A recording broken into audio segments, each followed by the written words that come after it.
They are parents with so many questions. There's just a lot of things that aren't adding up to me. Questions about the place where their 5-month-old son died. My heart sunk in my stomach. At a daycare they trusted that turned out to be illegal.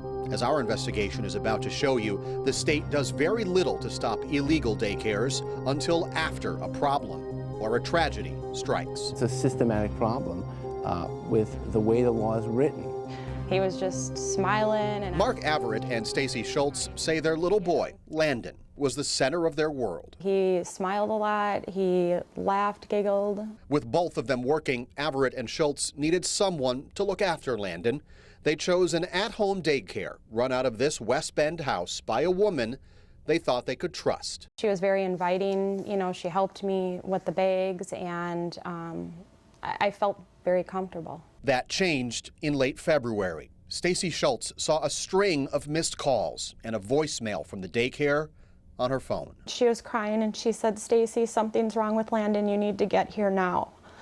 5-month-old Landon was dead. A source says he likely suffocated after he was put down for a nap with multiple adult-sized blankets. He was stiff, he was blue, and he had blood coming out of his mouth and nose.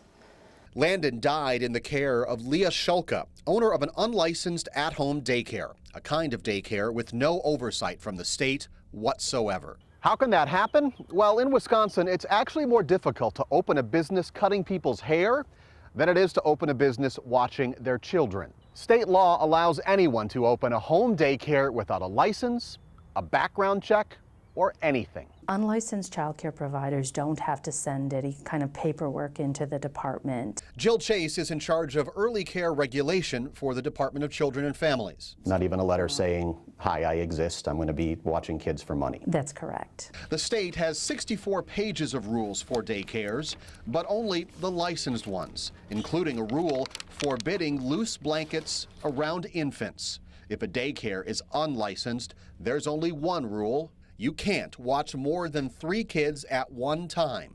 But because they are unlicensed and off the state's radar, DCF has no idea if those daycares are lying. DCF just trusts that these daycare providers are going to adhere to that law? When the department is made aware of those situations, we do follow up. There is an incentive not to be licensed, not to know you exist. Child safety advocate Ken Levinson believes this is a system inviting abuse. They get a sibling or another child, or a neighbor drops off another child to be watched, and that's a problem. Need an example? Look no further than the daycare run by Leah Shulka. How many children did you have in your care the day he died? Were you in violation? Shulka would not answer our questions, but these public DCF records did. Shulka had 4 kids in her care the day Landon Schultz died, 1 more than allowed. The complaint to DCF about Landon's death alleges on some days she would have 7 or 8. Either way, an illegal daycare. It's a tragedy. It's one of the worst things we can do. We need to be proactive. We need to create incentives for safety. As it is now, DCF admits illegal daycares rarely show up until after a problem. You're talking about a system that responds to illegal activity after the fact. When someone is operating illegally, the department does take action After the fact. and requires that that individual stop operating, or that the individual reduce the number of children in care. From January 2009 to April of this year, DCF was called to unlicensed facilities after the fact 653 times, including Leah Shulka's daycare. After Landon died, DCF only issued Shulka a letter telling her to, quote, stop providing child care to 4 or more children. Other parents, though, were left in the dark. I'd like the letter to go to the parents. I'd like some investigation to be done to let the parents of the children who are being supervised at this daycare know they're in a situation that could be dangerous. Again, something that did not happen because state law does not require it.